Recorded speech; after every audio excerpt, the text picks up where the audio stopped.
విభిన్నమైన content try చేయడంలో ముందుంటారు Kollywood star hero Chiyaan Vikram. Hit ఫ్లాపులతో సంబంధం లేకుండా బ్యాక్ టు బ్యాక్ సినిమాలతో ప్రేక్షకులను అలరిస్తున్నారు. చివరగా డైరెక్టర్ మణిరత్నం తెరకెక్కించిన పొన్నియిన్ సెల్వన్ సినిమాలో కనిపించిన విక్రమ్ ఇప్పుడు తంగలాన్ మూవీలో నటిస్తున్నారు. ఈ సినిమా కోసం ప్రపంచవ్యాప్తంగా ఉన్న సినీ ప్రియులు ఎంతో ఆసక్తిగా ఎదురుచూస్తున్నారు. ఇప్పటికే ఈ సినిమా నుంచి విడుదలైన పోస్టర్స్, గ్లిమ్స్ సినిమాపై మరింత హైప్ క్రియేట్ చేశాయి.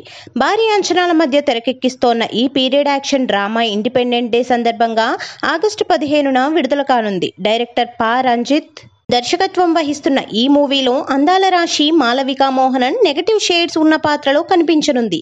అలాగే పార్వతీ తిరువోతు, పశుపతి, సంపత్ రామ్ కీలక పాత్రలలో నటిస్తున్నారు. నిర్మాత కెఈ జ్ఞానవేల్ భారీ బడ్జెట్తో ఈ చిత్రాన్ని నిర్మించారు. కోలార్ బంగారు గనుల నేపథ్యంలో అక్కడ పనిచేసే కార్మికుల ఇతివృత్తంతో రూపొందించిన ఈ సినిమా విడుదల తేదీని పలుమార్లు వాయిదా వేస్తూ వచ్చారు.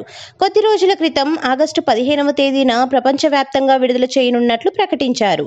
తంగలాన్ చిత్రానికి యూఏ సర్టిఫికెట్ను సెన్సార్ బోర్డు ఇచ్చింది. ఈ సినిమా 2 గంటల 37 నిమిషాల నిడివితో ప్రేక్షకుల ముందుకు రానుంది.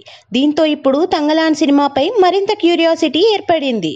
విక్రమ్, మాలవికా మోహనన్ ఈ సినిమా కోసం ఎంతగానో కష్టపడ్డారని ఇప్పటి వరకు విడుదలైన ట్రైలర్, టీజర్, పోస్టర్లలోనే తెలుస్తోంది. ఈ సినిమాలోని ప్రతి ఒక్కరి కాస్ట్యూమ్స్, మేకప్ కోసం దాదాపు 4 గంటలకు పైగా కష్టపడ్డారని, అలాగే ప్రతి షూటింగ్ సెట్లో 5 వైద్యులు ఉన్నారని ఇటీవల ఇంటర్వ్యూలో మాలవికా మోహనన్ తెలిపింది. ఇక ఎప్పుడూ సినిమాల కోసం రిస్క్ చేసే విక్రమ్ ఇప్పుడు మరోసారి తంగలాన్ కోసం రిస్క్ తీసుకున్నారు. ఈ సినిమా కోసం ఏకంగా 35 కేజీలు తగ్గినట్లు టాక్.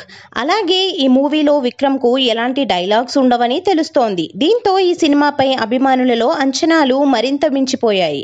ఎప్పుడెప్పుడా అని ఎదురు చూస్తున్న ఈ సినిమా ఆగస్టు 15న థియేటర్లలో విడుదల కానుంది.